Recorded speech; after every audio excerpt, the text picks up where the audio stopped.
Саламатсыздар ма, құрметті оқырмандар? Бүгінгі кітабымыз Ғабит Мүсіреповтің «Ұлпан» романынан қысқаша бук-трейлер. Қалың керей-уақтың билігін қолына мықтап ұстаған аузы дуайлы биі, атақты байы. Ол Шыңғыспен партиялық сайлауда таласса, тең түсетін өткір сөзді, алып денелі, қаранар іспеттес қайраткер. Жасында жауынгер, найзагер, батыр да болған. Кенесарының қалың қолымен кескілескен ұрыста ерлік көрсеткен, 200 сарбазын тұтқындап, стапқа өткізген. Кейін жараланып, орыс казактары дәрігерлерінің көмегімен ажалдан аман қалған. Ол қалың жылқысын өзінің жауынгер досы, бүгінде аяқ-қолы топ болып қалған Артықбай батырдың жайылымына байқамай қаптата жайып келе жатқанда, оның алдынан ерекше киінген кесек толғалы батырдың қызы Ұлпан қарсы шығып, Есенейді еселі сөзбен жеңіп, айып төлетеді. Ол бұдан 13 жыл бұрынғы әкесі Артықбай батырдың үйінде Есенейден намаз оқып отырғанда еркелеп мойнына асылып, «Мен түйеге мініп кеттім, әке, сен үйде қалдың» деп маза бермейтін қара қыз.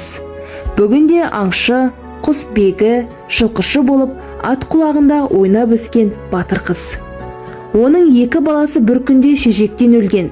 Бүгінде 50-ден асып, ел ағасы болған еңсегей бойлы Есеней бір балаға зар болып жүріп, өзінен 40 жас кіші қара торы өткір қыз Ұлпанға ғашық болады. Ұлпанды екінші әйелдікке алады. Айналасы 10-15 жылда Ұлпан дүйім елді билетін ақылды ана болады. Бүкіл Торғай өзіне Есенейдің аты Ұлпанның атымен қатар жайлады.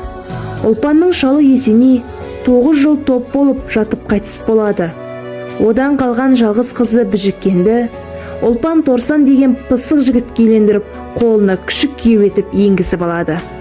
Ол Есенейден қалған мал-мүлікті пайдаланып, ағайын туғандарымен араздасып, Ұлпанды отырса опақ, тұрса сопақ етеді.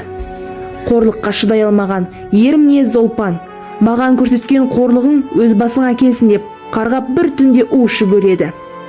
Ел анасы болған Ұлпанның қарғысына ұшыраған Торсанның үлкен ұлы Шоқан болыс әкесінің зұлымдығына шыдай алмай, өзіне өзі пышақ салып өледі. 1920 жылы кеңес үкіметі кезінде Торсан өліп, балалары қаңғып кете барады да, Торсанның жаңырағы шайқалып ортасына түседі.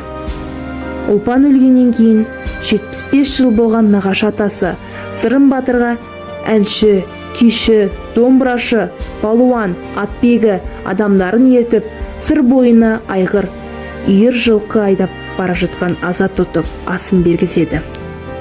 Осы астан кейін 25 жыл өткенде Орынбор Ташкент темір жолы салынған кезде Ұлпан ас берген көл жағасынан өткен темір жол станциясының атын Ұлпан атайды. Романның ерекшеліктерінің бірі қазақ ауылының 100 жылдық тұрмысы, әдет-ғұрпы, барымта қалың мал беріп, қыз айттыру, бай мен кедей арасындағы, ел арасындағы жер дауы, жесір дауы кең көлемде сөз болады.